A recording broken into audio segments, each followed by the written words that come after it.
بسم الله الرحمن الرحيم سبحان الذي أسرى بعبده ليلا من المسجد الحرام إلى المسجد الأقصى الذي باركنا حوله لنريه من آياتنا إنه هو السميع البصير وآتينا موسى الكتاب وجعلناه هدى لبني إسرائيل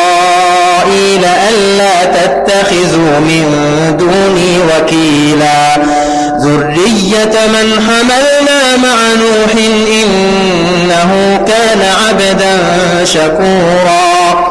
وقضينا إلى بني إسرائيل في الكتاب لتفسدن في الأرض مرتين ولتعلن علوا كبيرا فإذا جاء وعد أولاهما بعثنا عليكم عبادا لنا أولي بأس شديد فجاسوا خلال الديار وكان وعدا مفعولا ثم رددنا لكم الكرة عليهم وأمددناكم بأموال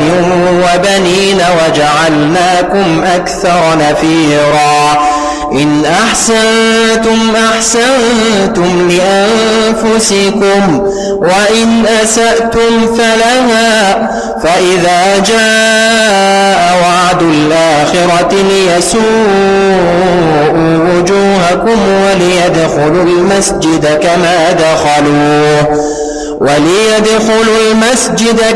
دخلوه أول مرة وليتبروا ما علوا تتبيرا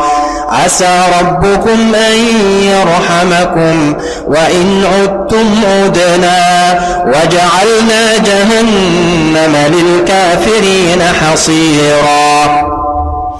إن هذا القرآن يهدي للتي هي أقوم ويبشر المؤمنين الذين يعملون الصالحات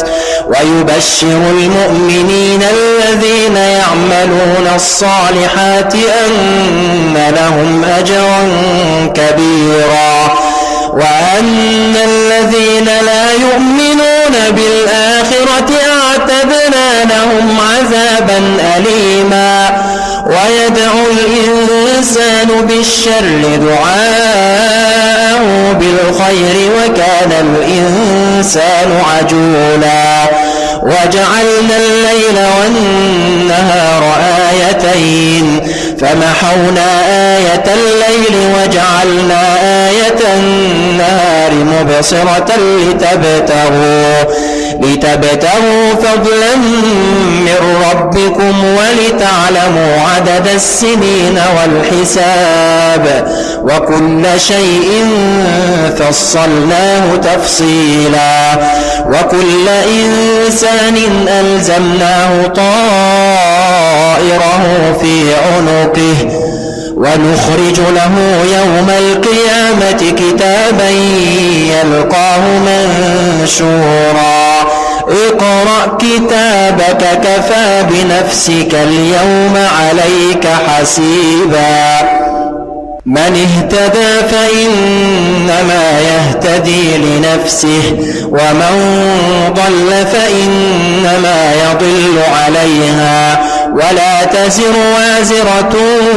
وزر أخرى وما كنا معذبين حتى نبعث رسولا وإذا أردنا أن نهلك قرية أمرنا متر فيها ففسقوا فيها فحق عليها القول فدمرناها تدميرا وكم أهلكنا من القرون من بعد نوح وكفى بربك بذنوب عباده خبيرا بصيرا من كان يريد العاجلة عجلنا له فيها ما نشاء لمن نريد ثم جعلنا له جهنم يصلاها مذموما مدحورا ومن أراد الآخرة وسعى لها سعيها وهو مؤمن فأولئك كان سعيهم مشكورا كلا نمد هؤلاء وهؤلاء من عطاء ربك وما كان عطاء ربك محظورا انظر كيف فضلنا بعضهم على بعض وللآخرة أكبر درجات وأكبر تفضيلا لا تجعل مع الله إلها آخر فتقعد مذموما مخذولا وقضى ربك ألا تعبدوا إلا إياه وبالوالدين إحسانا إما يبلغن عندك الكبر أحدهما أو كلاهما فلا تقل لهما أف ولا تنهرهما وقل لهما قولا كريما واخفض لهما جناح الذل من الرحمة وقل رب ارحمهما كما ربياني صغيرا ربكم أعلم بما في نفوسكم إن تكونوا صالحين فإنه كان للأوابين غفورا وآت ذا القربى حقه والمسكين وابن السبيل ولا تبذر تبذيرا إن المبذرين كانوا إخوان الشياطين وكان الشيطان لربه كفورا وإما تعرضن عنهم ابتغاء رحمة من ربك ترجوها فقل لهم قولا ميسورا ولا تجعل يدك مغلولة إلى عنقك ولا تبسطها كل البسط فتقعد ملوما محسورا إن ربك يبسط الرزق لمن يشاء ويقدر إنه كان بعباده خبيرا بصيرا ولا تقتلوا أولادكم خشية إملاق نحن نرزقهم وإياكم إن قتلهم كان خطأ كبيرا ولا تقربوا الزنا إنه كان فاحشة وساء سبيلا ولا تقتلوا النفس التي حرم الله إلا بالحق ومن قتل مظلوما فقد جعلنا لوليه سلطانا فلا يسرف في القتل إنه كان منصورا ولا تقربوا مال اليتيم إلا بالتي هي أحسن حتى يبلغ أشده وأوفوا بالعهد إن العهد كان مسؤولا وأوفوا الكيل إذا كلتم وزنوا بالقسطاس المستقيم ذلك خير وأحسن تأويلا ولا تقف ما ليس لك به علم إن السمع والبصر والفؤاد كل أولئك كان عنه مسؤولا ولا تمش في الأرض مرحا إنك لن تخرق الأرض ولن تبلغ الجبال طولا كل ذلك كان سيئه عند ربك مكروها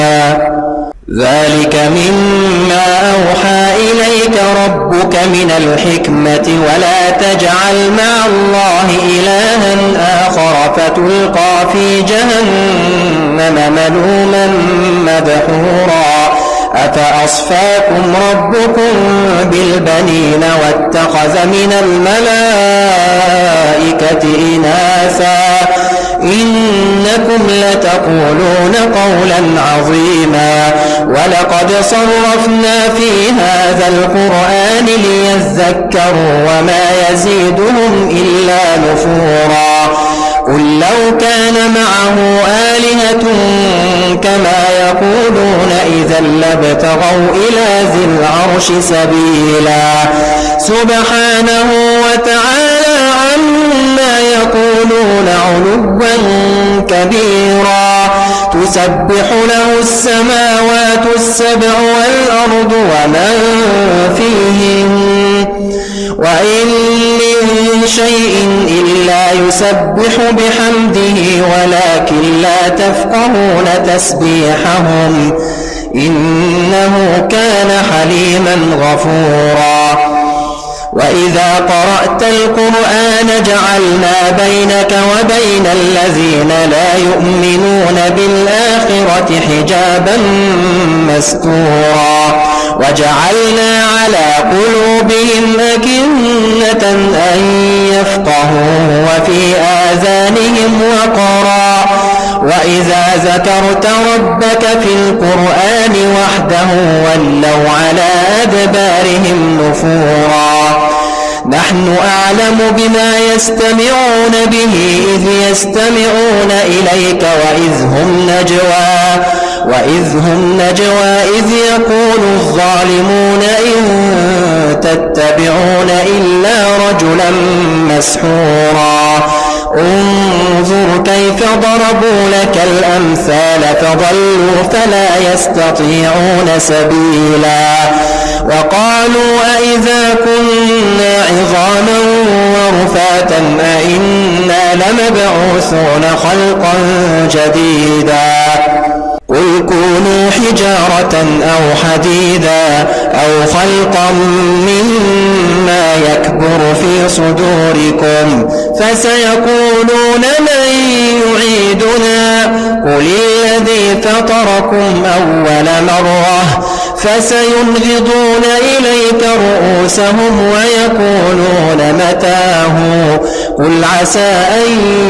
يكون قريبا يوم يدعوكم فتستجيبون بحمده وتظنون إن لبثتم إلا قليلا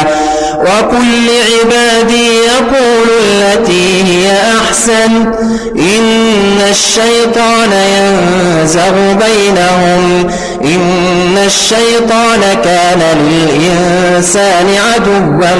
مبينا ربكم أعلم بكم إن يشأ يرحمكم أو إن يشأ يعذبكم وما أرسلناك عليهم وكيلا وربك أعلم بمن في السماوات والأرض ولقد فضلنا بعض النبيين على بعض وآتينا داود زبورا قل ادعوا الذين زعمتم من دونه فلا يملكون كشف الضر عنكم ولا تحويلا أولئك الذين يدعون يبتغون إلى ربهم الوسيلة أيهم أقرب ويرجون رحمته ويخافون عذابه إن عذاب ربك كان محذورا وإن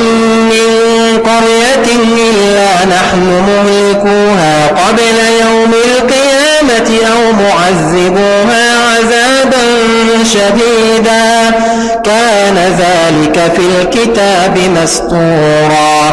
وما منعنا أن نرسل بالآيات إلا أن كذب بها الأولون وآتينا ثمود الناقة مبصرة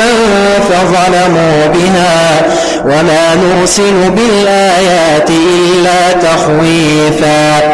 وإذ قلنا لك إن ربك أحاط بالناس وما جعلنا الرؤيا التي أريناك إلا فتنة للناس والشجرة الملعونة في القرآن ونخوفهم فما يزيدهم إلا طغيانا كبيرا. وإذ قلنا للملائكة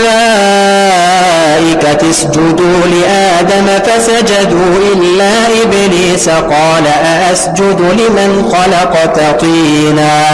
قال أرأيتك هذا الذي كرمت علي لئن أخرتني إلى يوم القيامة لأحتنكن ذريته إلا قليلا. قال اذهب فمن تبعك منهم فإن جهنم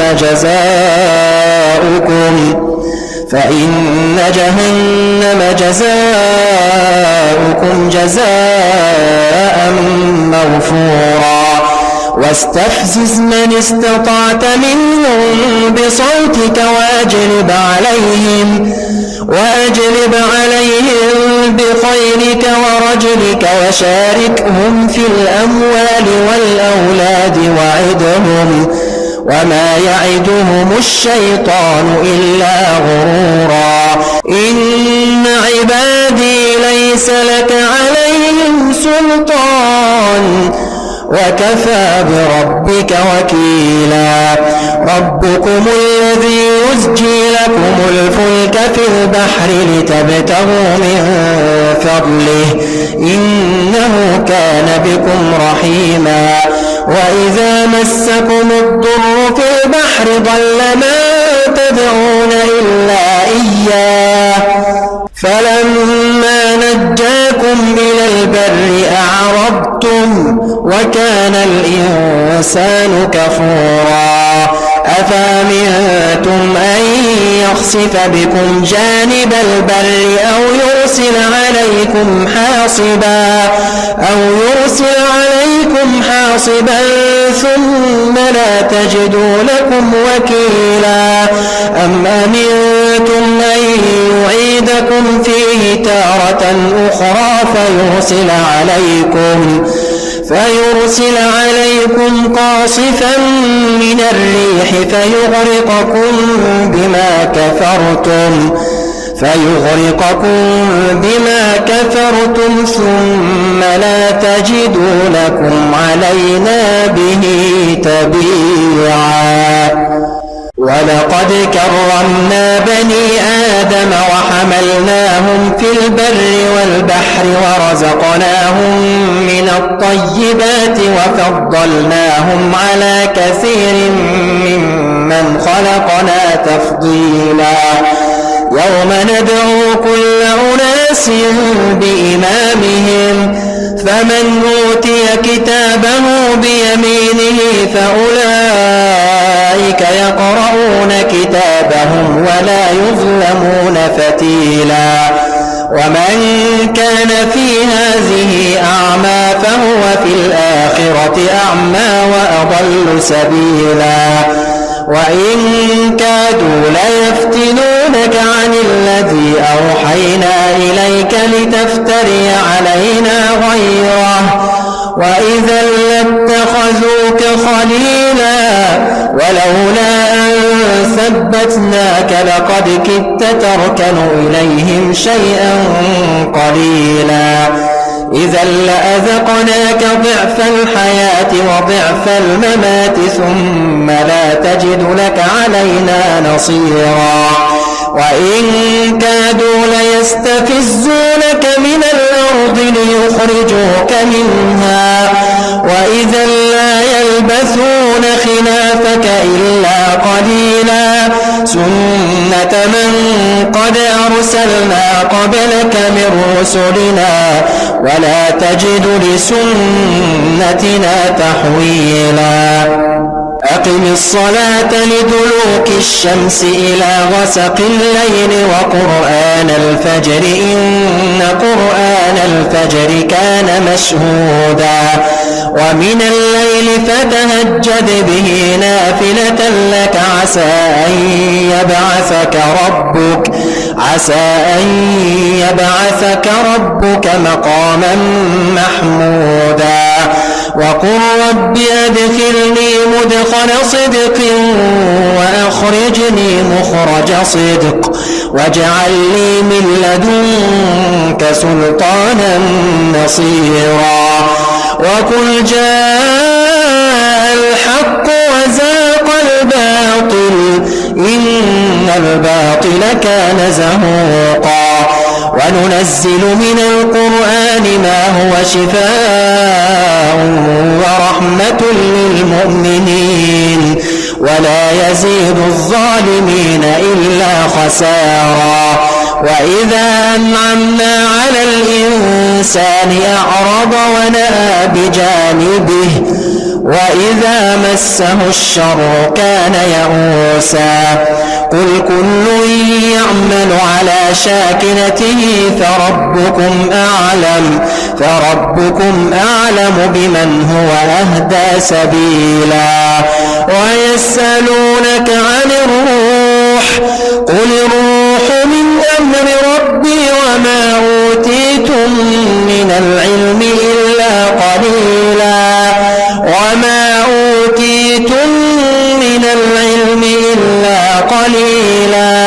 ولئن شئنا لنذهبن بالذي أوحينا إليك ثم لا تجد لك به علينا وكيلا إلا رحمة من ربك إن فضله كان عليك كبيرا قل لئن اجتمعت الإنس والجن على أن يأتوا بمثل هذا القرآن لا يأتون بمثله ولو كان بعضهم لبعض ظهيرا ولقد صرفنا للناس في هذا القرآن من كل مثل فأبى أكثر الناس إلا كفورا وقالوا لن نؤمن لك حتى تفجر لنا من الأرض ينبوعا أو تكون لك جنة من نخيل وعنب فتفجر الأنهار خلالها تفجيرا أو تسقط السماء كما زعمت علينا كسفا أو تأتي بالله والملائكة قبيلا أو يكون لك بيت من زخرف أو ترقى في السماء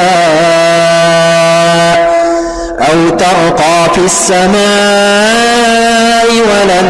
نؤمن لرقيك حتى تنزل علينا كتابا نقرأه قل سبحان ربي هل كنت إلا بشرا رسولا وما منع الناس أن يؤمنوا إذ جاءهم الهدى إلا أن قالوا أبعث الله بشرا رسولا قل لو كان في الأرض ملائكة يمشون مطمئنين لنزلنا عليهم من السماء ملكا رسولا قل كفى بالله شهيدا بيني وبينكم إنه كان بعباده خبيرا بصيرا ومن يهد الله فهو المهتد ومن يضلل فلن تجد لهم أولياء من دونه ونحشرهم يوم القيامة على وجوههم عميا وبكما وصما مأواهم جهنم كلما خبت زدناهم سعيرا ذلك جزاؤهم بأنهم كفروا بآياتنا وقالوا أإذا كنا عظاما ورفاتا أإنا لمبعوثون خلقا جديدا أولم يروا أن الله الذي خلق السماوات والأرض قادر على أن يخلق مثلهم وجعل لهم أجلا لا ريب فيه فأبى الظالمون إلا كفورا قل لو أنتم تملكون خزائن رحمة ربي إذا لأمسكتم خشية الإنفاق وكان الإنسان قتورا ولقد آتينا موسى 9 آيات بينات فاسأل بني إسرائيل إذ جاءهم فقال له فرعون إني لأظنك يا موسى مسحورا قال لقد علمت ما أنزل هؤلاء إلا رب السماوات والأرض بصائر وإني لأظنك يا فرعون مثبورا فأراد أن يستفزهم من الأرض فأغرقناه ومن معه جميعا وقلنا من بعده لبني إسرائيل اسكنوا الأرض فإذا جاء وعد الآخرة جئنا بكم لفيفا وبالحق أنزلناه وبالحق نزل وما أرسلناك إلا مبشرا ونذيرا وقرآنا فرقناه لتقرأه على الناس على مكث ونزلناه تنزيلا قل آمنوا به أو لا تؤمنوا إن الذين أوتوا العلم من قبله إذا يتلى عليهم يخرون للأذقان سجدا ويقولون سبحان ربنا إن كان وعد ربنا لمفعولا ويخرون للأذقان يبكون ويزيدهم خشوعا قل ادعوا الله أو ادعوا الرحمن أيما تدعوا فله الأسماء الحسنى قل ادعوا الله أو ادعوا الرحمن أيما تدعوا فله الأسماء الحسنى ولا تجهر بصلاتك ولا تخافت بها وابتغ بين ذلك سبيلا وقل الحمد لله الذي لم يتخذ ولدا ولم يكن له شريك في الملك ولم يكن له ولي من الذل وكبره تكبيرا.